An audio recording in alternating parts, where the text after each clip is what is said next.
Max, welcome back to the Daily Covered Caller. Appreciate you guys being here today. All right, we're going to start with the Defiance and Yield Max profit boxes. Then after that, we have some more things to talk about, but the talking is going to be at the end of the video. So let's start with the Defiance profit boxes first.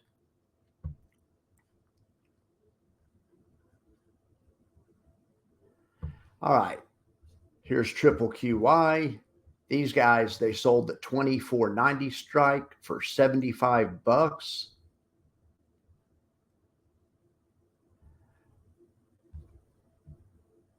That takes them to 36 cents a share positive on the month, which is really good.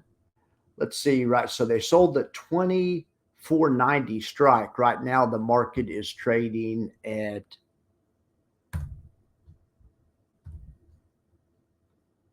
well above that. So yes, 100% profit. I was just updating the spreadsheet. Well above that. 100% profit as of right now, 972,000. Okay, the estimate on the month for the dividend is 62 cents, so that's nice. Let's check out IWMY. These guys sold the 2035 strike, and they got $8.60. They got $8.60. Right now, the market's trading at 2035 and change. So right now they're 100% profit. 620,000 is what they're trying to make. It makes these guys 8 cents a share positive on the month. Dividend estimate is 50 cents, which is way low. Way low.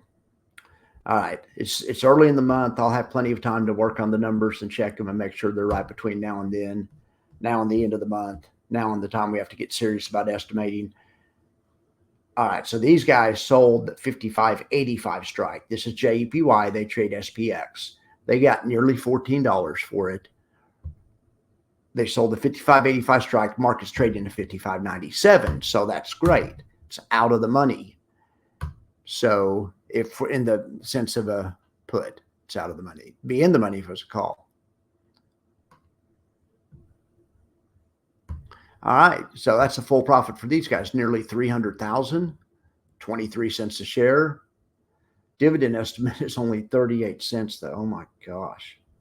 All right, it is what it is. Now let's look at USOY.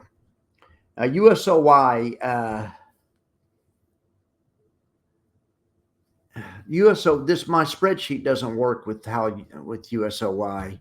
I'm using the same spreadsheet that Triple QY and IWMY use, and they do one strike price every day, and they close it at the end of the day. So there's a lot of things about the way it's set up. I'm trying to adopt it to make it work, but they're trading multiple strike prices and sometimes even multiple expirations.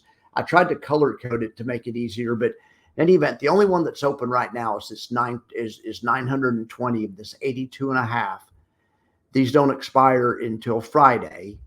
They got $2.10 for them. It's the 82.50. So they want prices in the USO to be above 82.50. Well, right now, the price of USO is only $80.61.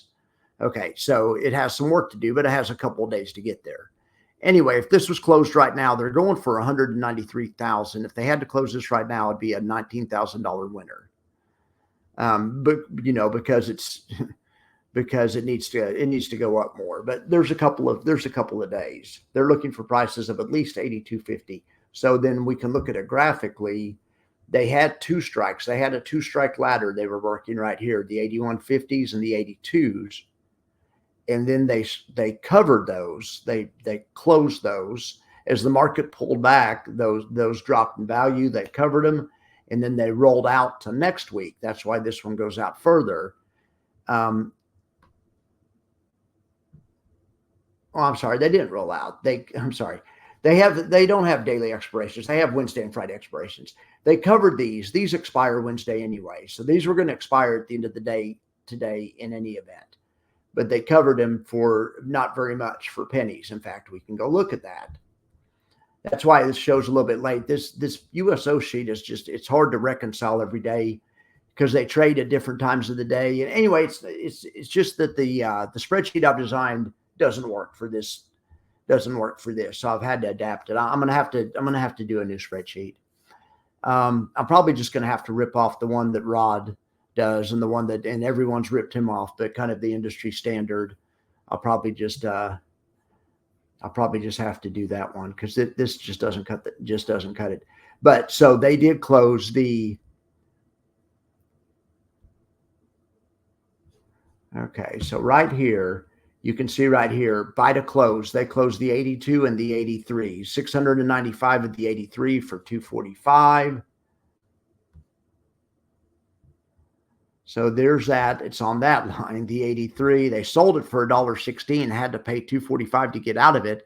It's one of the few losses on the chart. That's a $90,000 loss that created when they had to cover that one.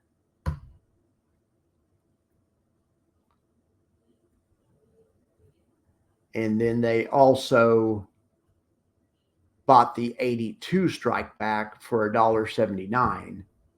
So this 82 strike is right here on this yellow line. They sold it for $1.06, or I'm sorry, it's actually on this red line.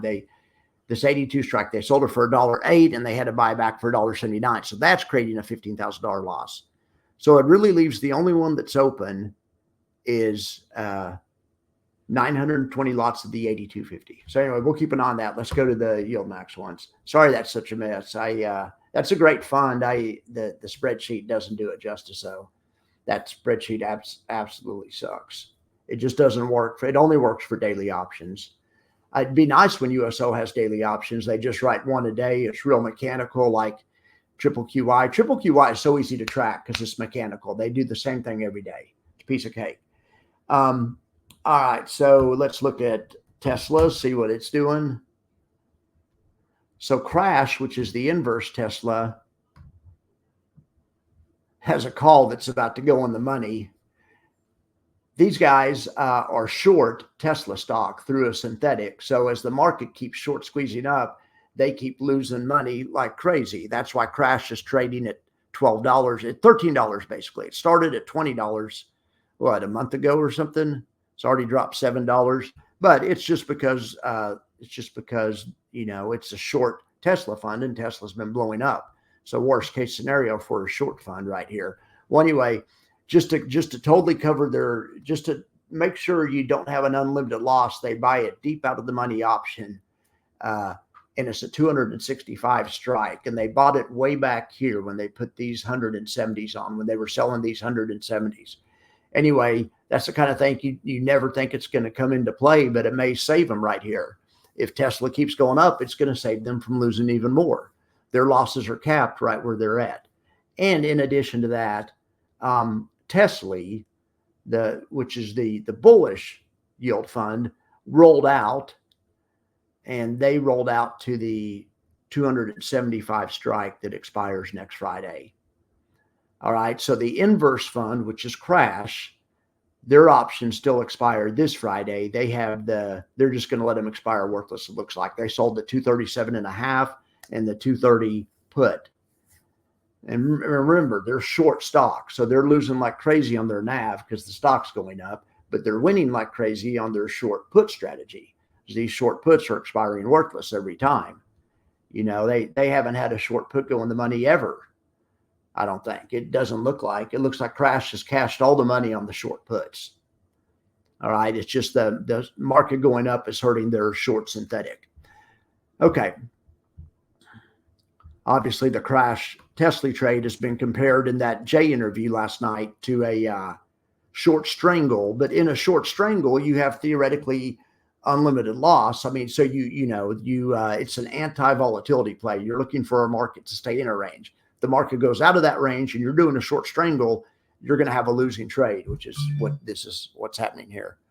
All right, so let's look at the other ones. Let's look at old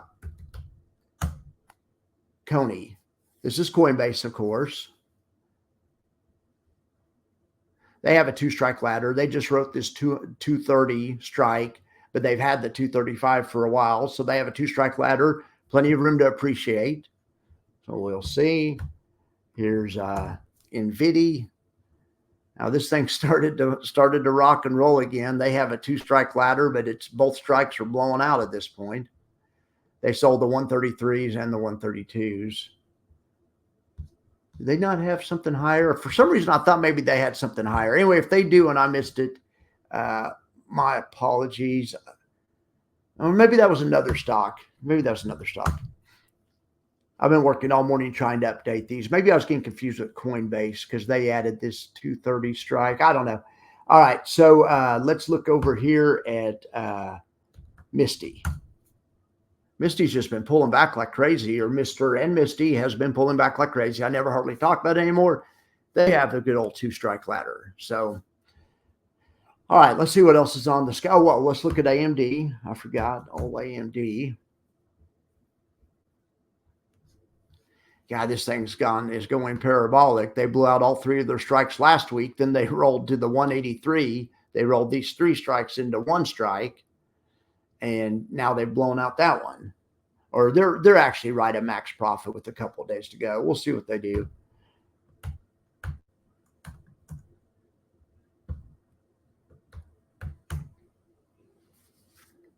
All right. So AMZ still has plenty of room to appreciate on the upside. They have the 2-strike ladder. They have the 205 calls sold short and the 202.50s. They're trading right under 200, so they have plenty of room for upside appreciation. All right, so let's go back over here. All right, let's see what else we have. What else we have to look at? All right, the J video. I just wanted to plug the J video. It only has like 300 views so far. Did everyone have a chance to watch it? It wasn't just J. It was some other stuff that happened at YieldMax, and it's mainly talking about all the new, or at the YieldMax conference, and mainly it's talking about the new kind of funds that they're bringing out, the new strategies and stuff. So anyway, if you guys are interested in that, please go check it out. Also, I saw on Twitter, as I'm sure a lot of you guys did, that Curve is coming out with something called KQQQ. And then they have an email list. They didn't really say what it was. Of course, I'm on the email list. Okay. Well, also, I interviewed Howard Chan last week. He wouldn't tell me what it was, though. He wasn't spilling the beans, but I interviewed him and he was teasing this big release that's coming up. In any event, Howard and I had a really nice talk about the Curve funds. And, you know, Curve has good funds also, good covered call funds. We had a nice talk. So that video will probably be out tomorrow. I want to try to give the J video more time to play. I'm hoping to get it to maybe 1,000 views. I mean, it has Jay Pestrichelli's name and YieldMax in the title, so I was hoping it would SEO better. But in any event, my video that I really liked that I made last week about that I really like the spreadsheet. I like the technology behind it. That video only has 400 views. So, and I think it has a really good message and technology behind it. But in any event, my videos just aren't getting watched that much anymore. That's fine. It's just kind of a niche. It's a definite niche, you know. All right. So, but be looking for the Howard interview. I think that there's a lot of Curve fans out there. Curve's good. So now that they've released this, he was teasing this. He said he would come back on when this came out. So I'm going to release his video tomorrow. We recorded it last week. I just had to get the J video on first. But I'll put the Howard's video on tomorrow, and then hopefully maybe Howard can come back on here soon and can talk to us about KQQQ. I don't know if any of you guys are interested in that. I am. Stock charts we won't worry about. Somebody asked me about the peerless will strategy. So let's look at something here.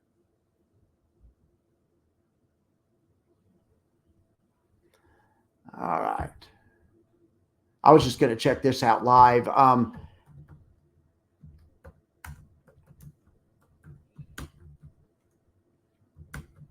I did have some general ideas on this thing, though, or on any will.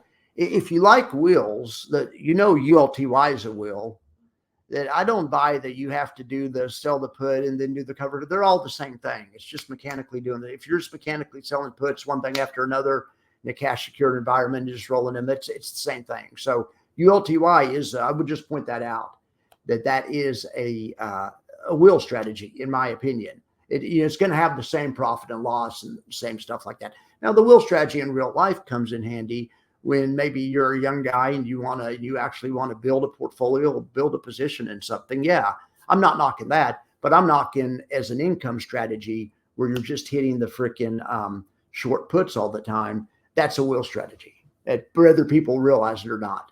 So, or let's just say it's a form of will strategy. It's monetizing the same income. So I'm not knocking this one. This could be really good. So I just haven't looked into it yet. I'm just saying that what I would want to do is compare this with ULTY, and yeah, I'd want to compare with ULTY. So what time frame do they use in here? Does anyone know?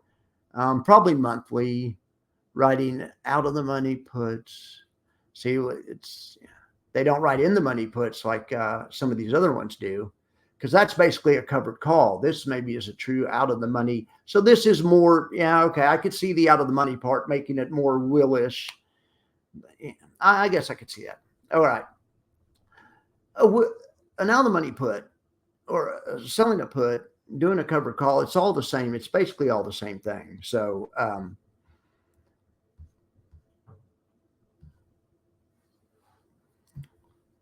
all right, let's see what they're pushing here. Patent pending process is performed independently, a diversified basket of primarily sector ETFs. Each secured put is written out of the money, provide a buffer against losses while creating income. I like it. If assigned, covered calls are written on the position to create more income until it rebounds. In bear markets, all of the position will likely be assigned and the fund resembles a diversified equity allocation across all sectors. So you know what that's telling you? That's telling you if there's a bear market, this is going to be a bag holding fund. That's what it sounds like to me. I like ULTY. I like the cash and carry, the freaking hit it every week, not or every day, or at least every week. I wouldn't want it this one, because wonder if they're doing a will and then the bear market comes and you get stuck, and you will get stuck with. I just don't like that they're planning on just holding the stocks. But I guess this is a true will strategy, because that's what happens when you do the will strategy. You get caught bag holding lots of times. Anyway, all right. I just prefer ULTY just based on that. I will say this. I do like the out of the money puts. I'm not saying this is a bad idea. This is a great diversifier, and who knows? We need to do a study on it and actually compare it with ULTY or some other will type funds. I mean, to me, FEPI's a will fund too, because just continuously writing covered calls.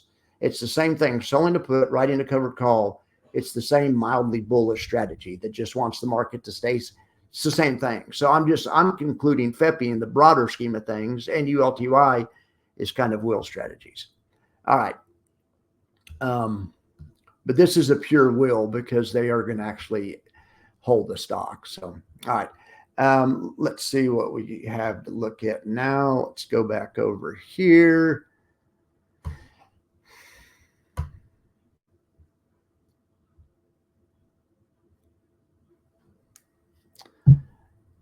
All right. Yes. Okay. For those of you that are still around. All right. So check this out. Well, first of all, let's do this. We're going to look at stock charts. Then right at the end, I'm going to give you a GME, a YOLO trade, because it looks like the meme stocks are in play again and GME's up. We'll do something on that.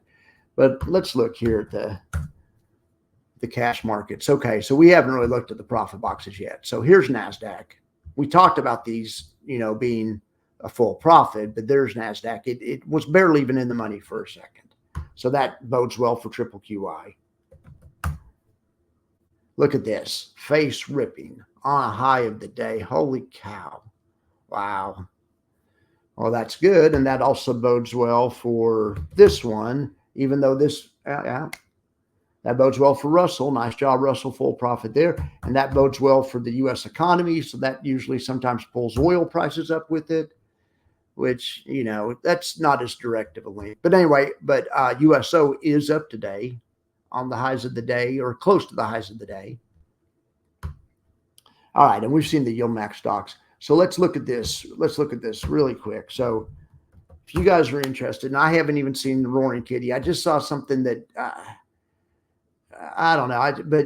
I'm just assuming he's back in it because GME's going crazy again or whatever. So I'm just saying, if somebody wanted to make to take a little, have a little fun with GME, but do it where you don't get killed by, spending a lot of money on option premium. Here's one thing I like to do.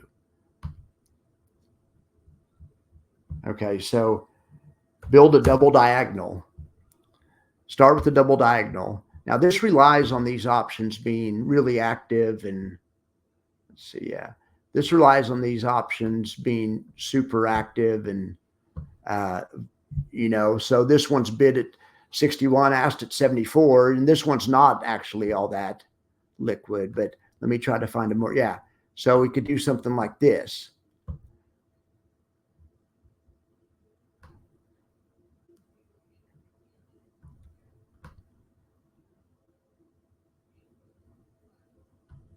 Okay. All right. So check this out.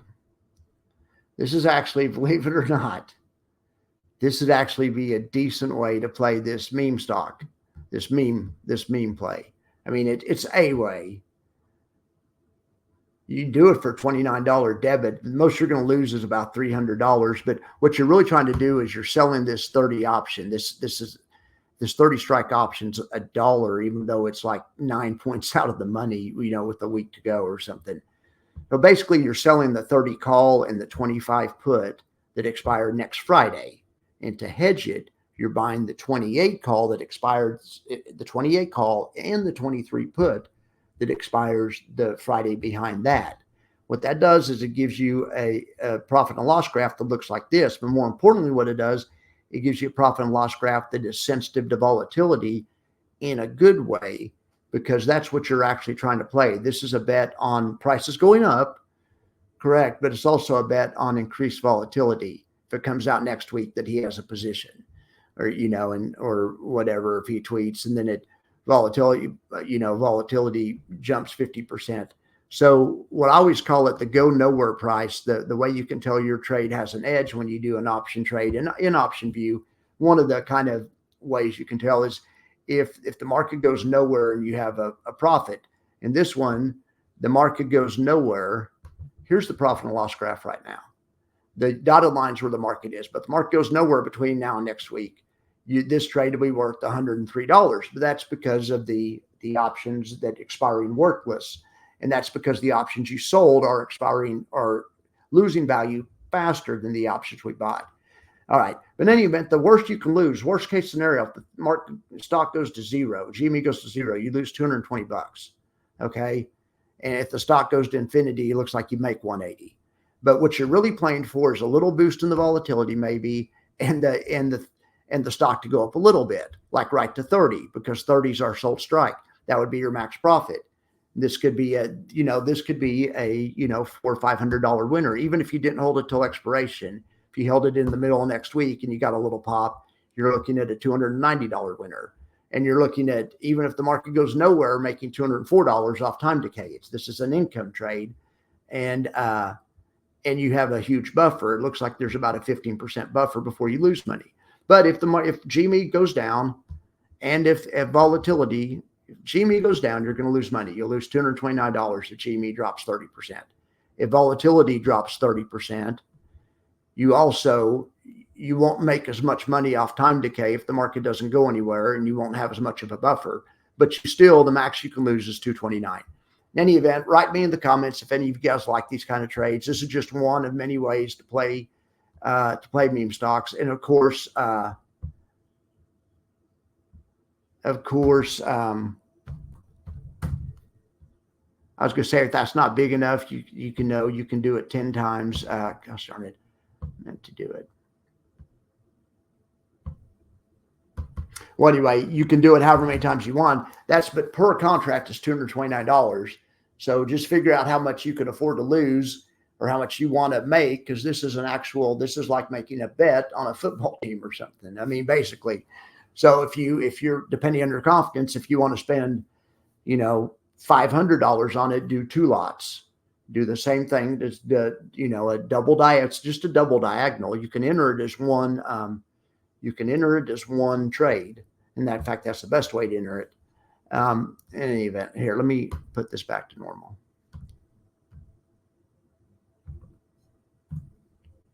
All right. But anyway, that's just one of many ways to do meme stocks. You could also do this. I'm going to show you one other thing. All right, if you didn't, the alternative would be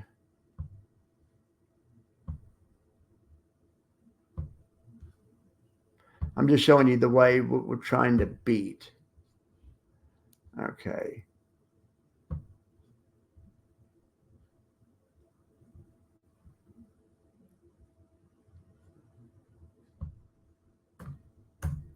Okay. So here's an alternative scenario. You could not mess with all that. Just do one option. Just buy the 30. Buy the same one we sold in the other one. So here's the way where we're short the 30 that expires next Friday. And we're hoping if it goes to 30 or so, we can make, a couple $100.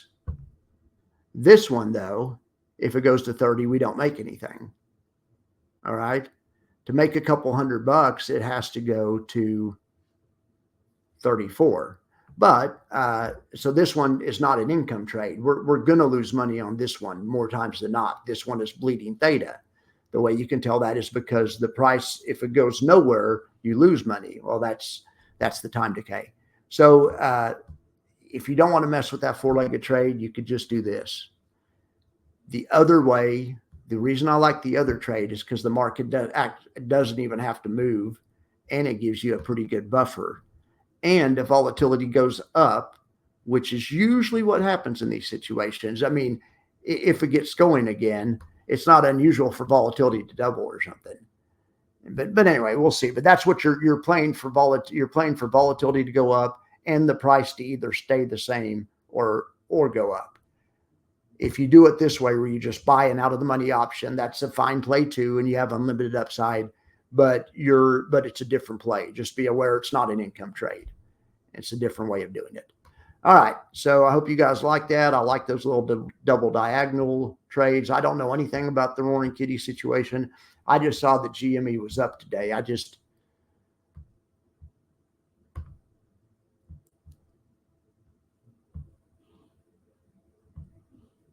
Yeah, GME right there. It's up, it's up 5%. Now let's look at the chart, and it's probably nothing, but I mean, it just made me think about it again. All right, guys. I appreciate you guys being here. And like I say, be sure to check out the Jay video and be sure to check out the Howard Chan video when it comes out. I'll advertise the Howard video in advance of releasing it, but it'll probably be like tomorrow night at 6 or 7 is what I'm thinking. Tomorrow night, prime time. So in any event, all right, guys, well, leave me a comment, and I appreciate each and every one of you guys, and I'll talk to you later. All right, see ya.